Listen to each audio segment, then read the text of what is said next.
Hi, I'm Tina Ann Middleton, author of the Forestville series.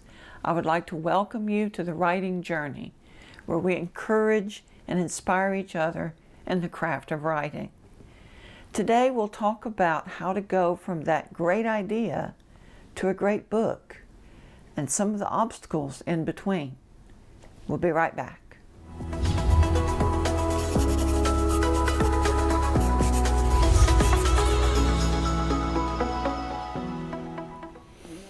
You know, we've talked about how we want to go from here to here, but I'd like to go a little more in depth. You have a great idea for a book. In fact, you can even picture some of the parts of the story, like a movie in your head. But how do you go from idea to finished book? How do you tell that story? Let's start with the idea itself. How can we develop that? First thing you can do is talk it over with someone. This is very helpful, or at least it was for me. When I had the idea for Mistaken Target, I talked it over with my husband, with my daughter, probably with strangers in the grocery store. Yes, I'm so introverted and shy, but I talked it over with them. And that's why my husband started to really encourage me towards something we're going to go to in a minute, so I'm not going to tell you what it is. But talking it over with him did some things for me. One, it helped me to organize my thoughts. And then he was able to provide feedback.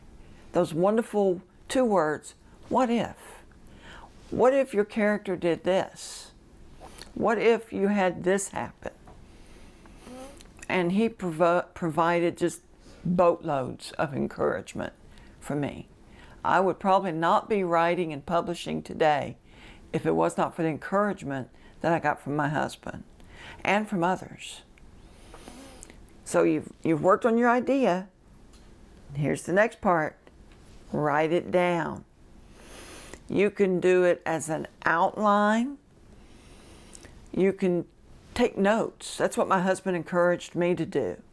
Well, he encouraged me to do an outline, but I'm not very good at outlines. I wound up basically trying to write the story while I wrote the outline. So if you find yourself doing that, change it over to notes. Just jot down notes as they come to you. Write in scenes. If you can picture, this is what I want to have happen at this point, then just write the scene. What I found is when I wrote the scenes, that helped me to think of more scenes. Now, there's a couple ways that you can do this writing. Some people prefer the old-fashioned notebook and pen, and they just handwrite, longhand. The advantage to that is that you can just always carry a notebook and a pen with you. When you have an idea, jot it down. I'm not very good at the handwriting thing. I avoid it whenever possible. So my personal favorite is to use the computer, tablet, cell phone. It's a little easier on my hands. You can use voice-to-text software. That is wonderful. Many phones have an app that allow you to speak into the phone for your texts, for taking notes, and you can save it on your phone, and then you have it when you're ready. And that may make it easier for you to save what you want. I mean, let's face it, if you wake up at 2 o'clock in the morning and you reach over and jot something on that notebook, you may or may not be able to read it when you get up in the morning. But if you put it on here, just might be easier. Depends on how intelligible you are at 2 o'clock in the morning. Also, something to think about is most people carry a cell phone or a tablet with them these days. So it's with you, just like you could carry that notebook if you prefer longhand. Most people have a cell phone with them. And probably more people than me know how to use that voice to text. So now comes the part that many of us find the most difficult. making time to write. That's not easy with today's busy schedules.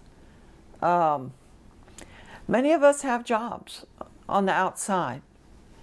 And, you get home from work and maybe you've had to stop on the way home to pick something up at the store or to run some other errand. You get home, you're tired. Your brain is tired. You've been working all day. You have other obligations you have to take care of. When we get home from work, we usually have stuff we have to put away. We change into something more comfortable. We've got to fix dinner. And there are just other things. And the next thing you know, it's bedtime. And you haven't done any writing.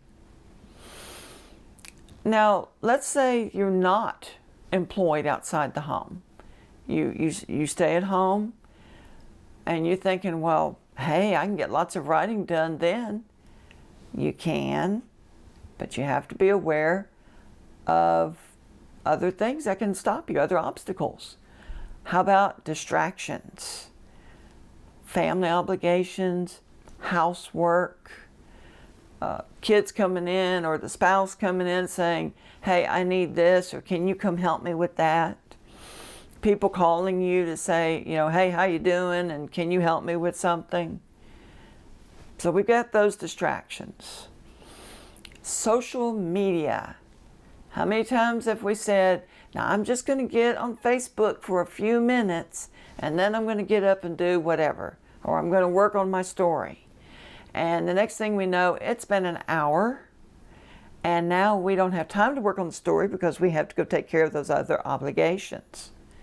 And same thing can happen with other things, Twitter, even just texting back and forth. So that's a big time distraction. Or getting on the computer. We talked about this in another episode, distractions and interruptions. So I'm just touching on that again. I can get on the computer and get into my email or checking the news. So those are definitely distractions that can pull you away. And health issues can do it. Maybe you're not able to sit at a computer for long periods of time because of neck and back issues, because of eyes, because of your hands. So you're limited in how much time you can spend there. Or it may just be that you have to take frequent rest breaks. So we've looked at these things that can get in the way. What can we do? We want to take that great idea and turn it into a great book, right? Here's some things I think I'm going to try. Things I've known, but I'll admit it, I haven't done it, but I'm going to try it. I invite you to try it too. Let's try to set aside a designated time for writing, even if it's no more than 30 minutes. This is your block of time. You're going to write in that time. During that time, perhaps you can get other family members to take over some of your chores. My husband has been terrific about if there are things that need to be done, he says, you go write, I'll go take care of this. Perhaps you can make yourself stay off of Facebook. Don't tell yourself just a couple minutes. Tell yourself no Facebook until the writing has been done. This block of time. Accountability. Get people to hold you accountable. Your spouse, a friend who can ask you from time to time, okay, how much writing did you do last week? How much writing did you do today? And don't get mad at them because they're doing what you asked them to do. It's holding you accountable. Now, something I learned in one of the writing groups that I was in, NOLA Stars, they use something like writing sprints. You set a certain amount of time and you write for that whole time. And you see how much you can get done in 30 minutes or in 45 minutes.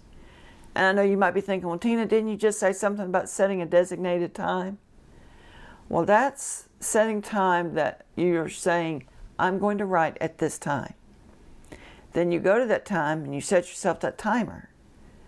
And that's your writing sprint. And in that time, you either write or you edit. The writing sprint I went to, they also said you can use it for studying the craft. So that's not a bad idea either. Use that time to watch videos about writing, to read books about writing, but you still need to set that time for you to write. It's not easy to go from idea to book.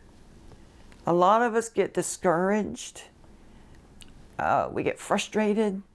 I've mentioned before, I wrote the first paragraph of my book several years ago and read it and didn't really like it and didn't know where to go from there. So I set it aside. So we might not quit per se, we just postpone, we procrastinate. And if it hadn't been for my husband giving me a nudge, Mistaken Target would never have been written, and Hidden Target would never have been written. I wouldn't be working on my third book, Unintended Target. That's where that accountability comes in. But let's try not to give it up, or set it aside, or procrastinate. Let's agree together to keep on writing. I'll see you next week.